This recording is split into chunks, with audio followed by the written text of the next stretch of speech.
If you're anything like me, you're probably inspired by a lot of cool stuff. Movies, comic books, my own personal adventures. Such an inspiring place. Awesome to paint here. But how do we take those inspirations and then feed it back into our own art? Let's dive in, shall we? Every artist is inspired by the previous generation. You know, that's just how we built upon the shoulders of giants for eternity. That's how we progress and advance. You probably even heard this saying a few thousand times. Good artists copy, great artists steal. George Lucas was heavily inspired by a few different inspirations for creating Star Wars. The original Disney animations were famously ripped off from old fairy tales. And if you really want your mind blown, go listen to the original song from Robot Rock by Daft Punk, the one they sampled from. Making something original is just taking a bunch of things that you like and putting it through your own personal lens to create something new. Collect, combine, transform. To prove it to you, here's some examples from my own work.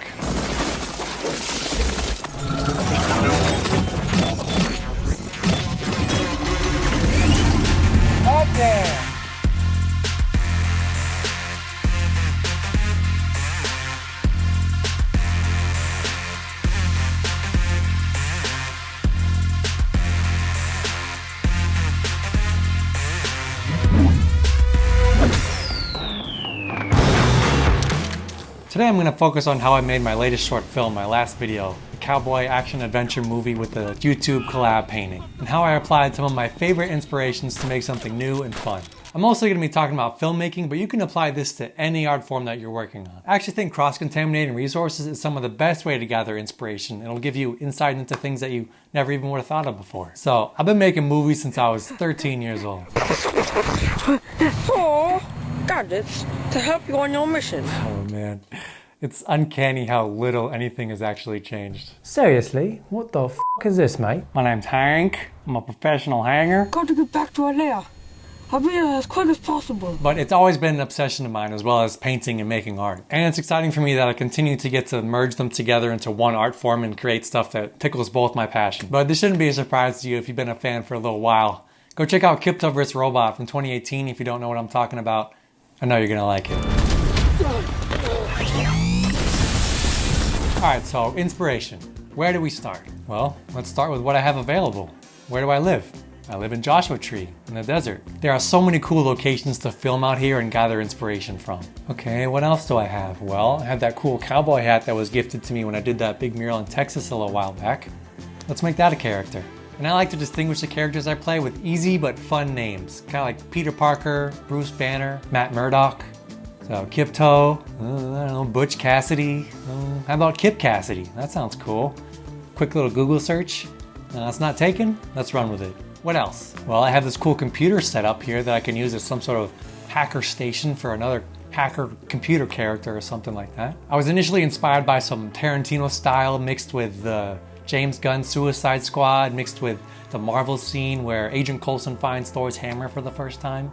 I was starting to get so excited that I ended up filming the whole intro opening scene before I even figured out the whole rest of the movie. I would shoot some stuff, come back and edit it, shoot some stuff. And usually that's not really a smart move. You want to like write out the whole script before you start shooting stuff, but I don't know, it kind of just worked out this time. And that goes for paintings and art too. Like sometimes you just want to start something and then the story will flesh out itself on the canvas, you know? So now I had about a tight 2-minute intro ready to go to set the tone for the rest of what I was gonna do. And this is also helpful because when I approached Jess about being the next artist in line, I already had a snippet to show her so she could like figure out the tone and get excited on her side as well. Soon after Jess was on board, I had a super boost of inspiration and wrote the finale in about 30 minutes right after that.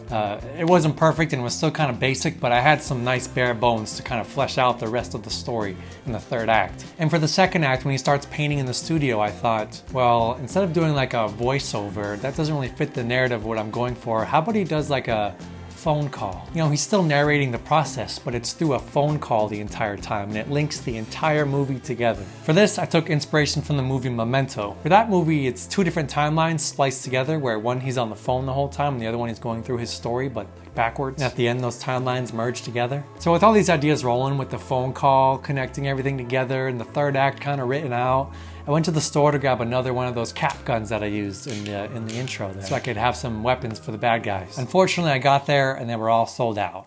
Bummer. What am I gonna do now? I turned around in that same toy aisle and I saw some sort of like G.I. Joe plastic sword for kids. And I'm like, oh, that's interesting. What if the main bad guy, he doesn't have a gun, but he likes to use like a sword, more menacing with some type of blade. I was like, oh, that's interesting, but that looks like a toy. Let's keep going. I meandered down a few more aisles and wound up in the camping section. And lo and behold, there it was, a machete for $5. I wrapped around a few more aisles just to poke around and see what else I could find. I saw a 30-30 lever action BB gun for $30. It's actually the same one they used in A Christmas Story where he says, "You'll shoot your eye out, kid." I thought I could get away with it. It is a little small for a grown human like me, but when he's waving it around fast in the movie, you can't even really tell. My brain's lighting on fire and I'm like, oh, I have so many other cool ideas just from walking around the store and finding cool stuff. Okay, so we're getting the feel and the vibe of this thing. How's the studio and the environment and the production design gonna look? I went to about 3 different stores and just poked around and see what kind of cool little things could spark my interest, little doodads and lights that could spice up the image. I actually started with those 2 twin lamps from my previous detective video that I did right before this one. And then I thought what else I could add on to that to make it a little more like Indiana Jonesy. These little battery powered light bulbs are really cool and they can be put anywhere for a little pop of light. Globe thing I found is super cool. And this little string of little ball lights that I found is also super cool. And then I had some plants I got from a few videos ago and it's starting to look pretty nice. And I noticed the more practical lights that I put into the shot, meaning lights that you can actually see in the frame, the more cinematic and lived in the environment felt. And hell, let's even add some candles. Why not? I got inspired by this scene from Platoon and also this scene from Saving Private Ryan. But why candles and lights? The whole vibe of this movie was like combining Old West style with new modern tech with computers and cell phones and all that stuff. So I just kind of thought it fit nicely. Now this shot right here, this was super fun to create. And I knew I had an idea in my head, but it didn't really develop into what it was until I put it through a couple different phases. Let's take a few sources I was inspired by first. This famous scene from Pulp Fiction, this awesome scene from Skyfall, and even a little bit of my own trippy art right here. Combine all those things and what do you get? Something new. What I did to get this shot was I hung 2 shower curtains behind me with 2 lights stacked on top of each other directly behind that. Also with a light shining up from the box. And then I was pressing the fog machine button with my knee as I would hold up the box to do the whole act. And then when it was in the computer, I added a bunch of cool different layers and effects and played around with different settings. And you end up with something cool like this.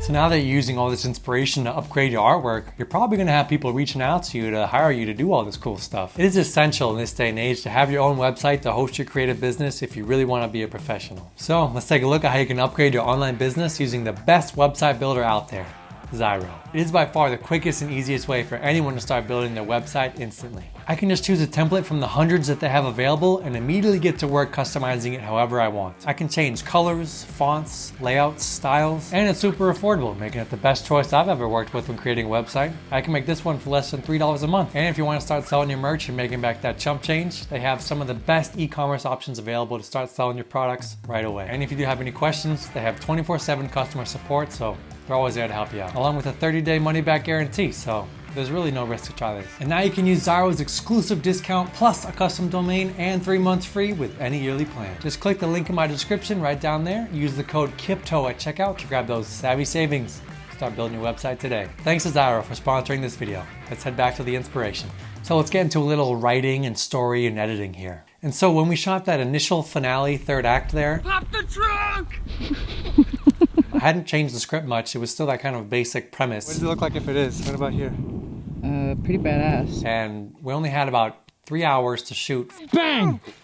Bang! From 4:30 to 7, basically. Because that was the ample sunlight hours, you know? Don't bend over, just come up here and just throw it like sideways. Yeah. And as soon as it stops, foot machete. Yeah. And we got through quite a lot. We got through pretty much all of it. 3, 2, 1, action. Oh, that was sick.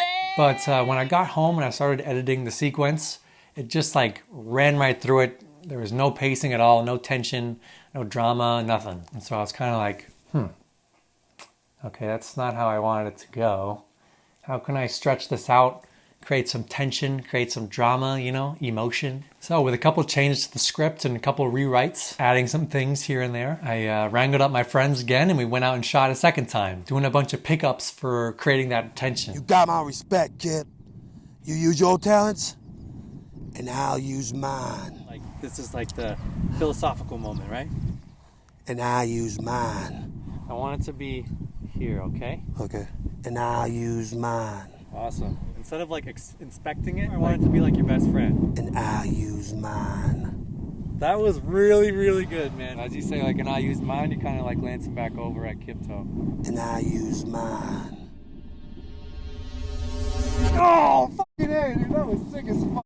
Oh, yeah. Along with going out there by myself and setting up a tripod to get my own solo shots as well. And then I took all that, got home and edited the sequence again. And I was like, okay, it's getting better for sure, but it still feels like there's something missing. And also, like, I kind of feel bad for the bad guy, you know? I almost feel too much sympathy, and I was like, hey, you just knocked that guy out. I needed more reason to have it feel like a win and that we needed to knock him out to get away, so. I think I'll be taking this now.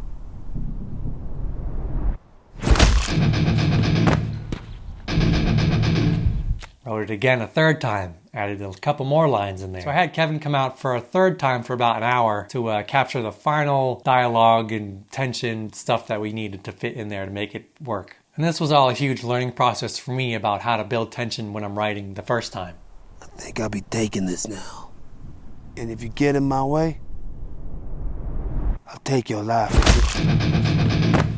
There we go. That's what I was looking for. Finally, we kind of tweak it and figure it out and stretch it out, and sometimes even just having people stare at each other for a while without saying anything even creates some tension and drama. So I didn't plan that at first, but you know, I just kept recording, and there was like in between moments where he wouldn't say anything, where I would cut out a little piece there and be like, oh, that's a good spot for he's just like a death stare, you know? And I got a lot of inspiration for that from the movie Seven, the ending of Seven. Everyone knows the ending of Seven. Even with the lighting, this face and shadow, and creating kind of like a, sort of like a verbal tennis match between the hero and the villain. And Simon, throughout the movie, he's kind of daydreaming, falling asleep, scared. So when he actually becomes the savior hero in the end, it's a kind of a big feel-good payoff. I don't know, what's the one with the big stick? Gandalf? You really are Gandalf. And now I want to talk a little bit about framing as well in that final little showdown. Usually when two characters are talking to each other, there's like a 180-degree rule, which means the camera stays on one side of the conversation so as to not be confusing to the viewer and it looks like they're looking at each other. But I actually broke that on purpose here. In this scene, both characters think they are right, or what they believe is the right thing to do. They're both looking in the same direction. And I already oriented the audience in the previous shot, so it shouldn't be confusing where they are. I put Kevin on the right half of the frame, Kip on the left half of the frame. Kip has lots of leading space, which means space in front of his eyes, because he's kind of the one thinking rationally here. But Kevin has no leading space because he's not thinking clearly and he can't see past his own thoughts. I don't know, maybe technically speaking it's not the correct way to do it, but it just felt right, and I just felt like that would be a cool way to express what I was trying to get across to the audience. You don't really need an expert crew or fancy equipment or expensive art supplies to make something cool and impactful. All you need is a clear vision and the confidence to communicate that to the people around you and to your audience. Lisa, I'm gonna go over there. Just let me know if I'm in good framing. It's really good. So whether you're working on a painting, a song, a poem, a film, whatever it may be, see what you have available. Take inspiration from all your favorite things. Throw it in a blender. And then make a new thing. Try to have fun doing it too.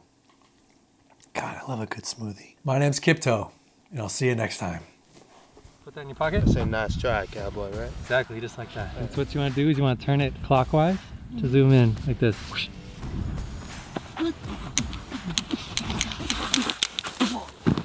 Yeah, I'm gonna need you to say bang so he knows when he's get hit, okay? When do I know when to say bang? Oh, he's gonna know. Okay. Done. Okay. 1, 2, 3, bang! So good!